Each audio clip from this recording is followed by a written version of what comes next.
Sheikh Hasina has gone, but the fate of Bangladesh's forcibly disappeared remains uncertain. Well, at least 3 people have been released from secret detention centers since the former Prime Minister fled to India. Around 150 remains missing. Sanjida Islam, sister of a still missing opposition leader and co-founder of Mayer Dak, a victims platform, is seeking answers. One of our key demands is finding those who are still missing. We know of only a few who came out after the 5th of August, but there are still so many whose whereabouts we still don't know. So our demands remain the same: finding those missing and bringing those responsible for such crime to justice. According to local and international rights groups, more than 700 people have been victims of enforced disappearances in Bangladesh in the past 15 years. The government of Sheikh Hasina repeatedly denied that security forces were involved in enforced disappearances, saying that missing people had gone into hiding voluntarily. Many of the victims' relatives say they were harassed by authorities. Another victim, Michael Chakma, was released last month, a rights activist and an outspoken critic of Sheikh Hasina's policy on Bangladesh's indigenous groups.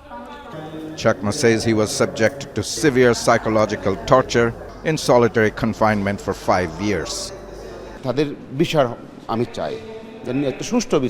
Those who were involved in perpetrating these heinous crimes, including Sheikh Hasina, must be brought to justice, even if it requires making new laws, and there should be exemplary punishments so that there are no repetitions of such things again.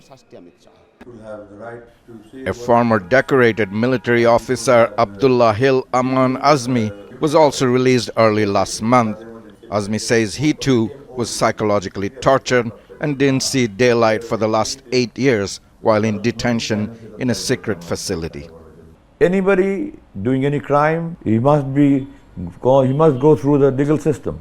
Somebody coming and just picking him up, abducting somebody and keeping confined for an indefinite period cannot just happen. In any civilized society, it cannot happen. So this must be stopped forthwith. Ahmed bin Qasim Arman, a lawyer and human rights activist, was one of the 3 people released after Sheikh Hasina fled the country. He told us he endured severe physical and psychological torture for 8 years, shackled around the clock in windowless solitary confinement. I had no idea a revolution had taken place outside. After my release, I walked through the dark streets. After several hours, I came to know from someone that the nation is liberated and Hasina had left. That's when I realized things had changed.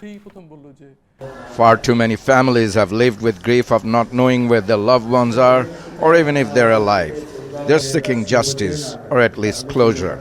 Rights groups say that if reforms are not implemented soon, Bangladesh could witness more abduction and extrajudicial killings. Tanvir, Chowdhury, Al Jazeera, Dhaka. Make sure to subscribe to our channel to get the latest news from Al Jazeera.